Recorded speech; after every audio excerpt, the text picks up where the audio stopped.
با بچینە خزمەت پێغەمبەری خوا صلی الله علیه وسلم باسی ناز و نیعمەتمان بۆ دەکات کە لە قیامەتدا ئێمە محاسبە دەکرین لەسەری.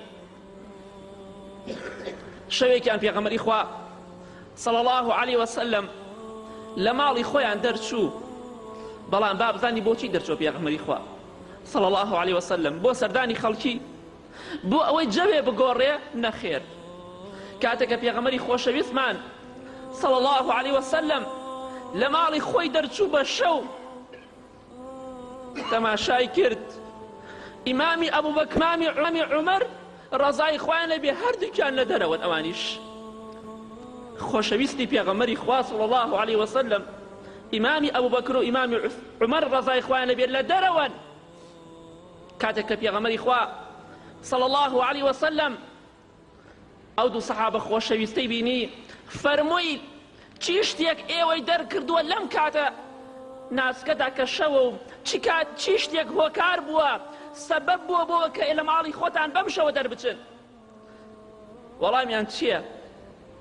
والله ئەی پێغەمبەری خوا صلی الله علیه وسلم لە تاو برسێتی لە ماڵ دەرچووینە، هیچمان نییە ماڵە بیخۆین، برسیمانە. ئەمە ژیانی ئەوان بوو، ڕەزای خۆیان نەبێت هەتا ئەو ڕۆژەی لە دنیا دەرچوون.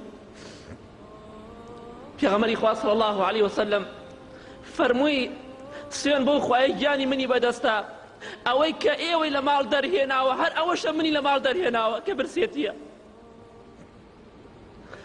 عایشە خێزانی پێغەمبەری خوا صلی الله علیه وسلم دەفەرمێ والله جاری وا هەبووە 45 ڕۆژ بەسەر ماڵی پێغەمبەری خوادا صلی الله علیه وسلم تێپەڕی و ئاگریتیان نەکراوەتەوە. 45 ڕۆژ ڕەسوڵ الله صلی الله علیه وسلم چێشت لە ماڵیدا نەکراوە. بۆیە دەفەرمێ هەتا ئەو ڕۆژەش وەفاتی کرد پێغەمبەری خوا صلی الله علیه وسلم 3 ڕۆژ لەسەر یەک تێرلانی گەرمی نەخوارد. ئەمە ژیانی پێغەمبەری خوا بوو صلی الله علیه وسلم. کەسێک فەقیرە دەستی کورتە نەڵێ خوای پەروەردگار ڕقی لێمە، چ کەسێک لە ئێمە 45 ڕۆژ لە ماڵیدا ئاگر ناکرێتەوە با وەڵامی خۆی بداتەوە. ئەوە حاڵی پێغەمبەری خوا بوو صلی الله علیه وسلم. چ کەسێک لە ئێمە شەو لە تاو برسێتی چۆتە دەرەوە، بەڵام ئەو حاڵی پێغەمبەری خوا بوو صلی الله علیه وسلم لەگەڵ سەحابە بەڕێزەکانیدا.